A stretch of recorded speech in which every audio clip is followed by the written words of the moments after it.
Waylon Leonard backstage just by the Artist Village at the Long Road Festival with Sunday night's headliner, Josh Turner. Hello, sir. Hey, again. I know. I feel like we see each other all the time. I don't know what I'm going to do next week when I have to go more than 3 days without seeing you. I'm going to have withdrawal. Yeah, I don't know what I'm going to do next week when I'm completely off my schedule. So, oh, that'll be nice, though. Yeah, that'll be nice.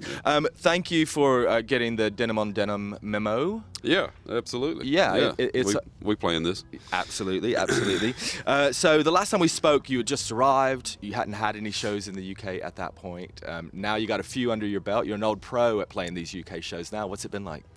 It's been incredible. It's like being at home. I mean, these people came specifically to hear me in these last 2 shows that I've done, and like I say, they were just extremely excited. Energetic, loud. It was total opposite from what I had been prepared for.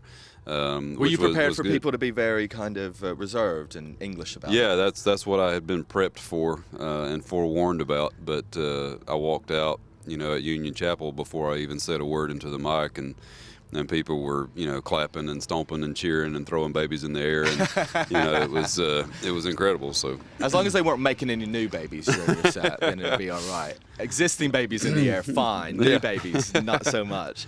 But I think it's interesting because the UK audience they're not reserved at all. They're very attentive. But I think the reaction that you got just proves the point that people are so excited to have you here for the first time because you've had such a long-standing and influential career on so many people, and people have had to wait so long. So that is just people not being able to contain their excitement, I think, is what that boils down to. Yeah, I think so. It's, pretty simple supply and demand, philosophy, and it's taken me so long to get over here, and they've just been chomping at the bit for such a long time. Yeah. And but yeah, they couldn't contain themselves, and that was okay by me because it made my job easier on stage. Yeah, so. Absolutely.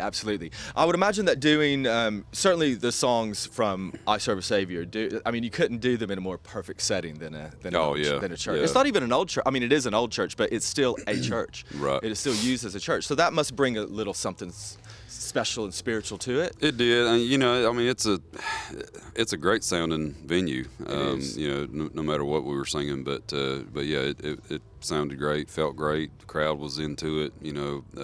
When I did the meet and greet, it was kind of brought to my attention that there was not just people just from England. There was people from, Scotland and Norway and France and Spain and just a lot of different places. And so and like even last night I was meeting people from South Africa and Austria and Belgium, and it's just incredible. So it just shows that even in the surrounding countries, there's a demand for me in this type of music. So yeah, absolutely. We have I was seeing on social media, because I like to keep an eye on things. Yeah. Josh, even though I'm running a little festival, I like to see what's happening. But loads of people were posting on planes from Spain and on the train from France and on planes from other parts of Europe coming here to see you, but also just to be somewhere where they can be surrounded by country music and other kind of like-minded souls. So it's great that you said that you, all these shows that you've played, you feel like you're at home,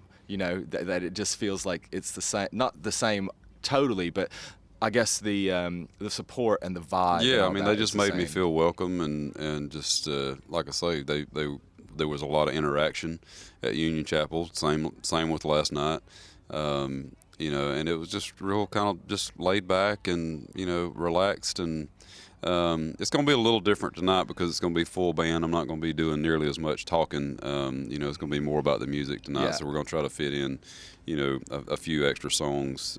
So they'll get the kind of the full effect tonight. So it'll be fun. So tonight will be the first show in the UK with a full band. Yes. Yes. So that's going to be a lot of firsts. I just ate with a wooden spork. How did that feel? So did it drag your lips with it? Because that's it was like happens. eating with a tongue depressor. Yeah. So it was very interesting. Well, sustainability is very important. I told him if I got a splinter in my lip before this performance, I'd be really upset. I would be very. Can you imagine what we would do at the last minute if? I know it. That might give you a reputation as a diva if you pulled out with a splinter in your tongue. But I could understand it. could change the name of the festival to the Wooden Spork. So yeah, I feel like that doesn't have as many legs, but I'm gonna give it some. It has more thought. prongs, but not. Yeah, exactly. All right. Well, listen, you've got loads of stuff to do. There are literally thousands and thousands of people out there waiting for you, and I just can't I need wait to go for you do to some see pruning in the rose garden over here, before yeah. the show too. So We've got some so gardening if we could wrap this up. that we could use. You could do that before. You're just a man of many talents. I am, yeah. I'm just a Renaissance man, is what they call it. So, Yeah, well, I mean, you know how to farm, so there you go. You might want to earn your There you keep go. around here. Yeah. I don't know if you can smoke roses, but anyway, it's a whole other topic. Well, yeah, that is. I was going to quote the Ashley Monroe song there, "Weed instead of roses." Yeah.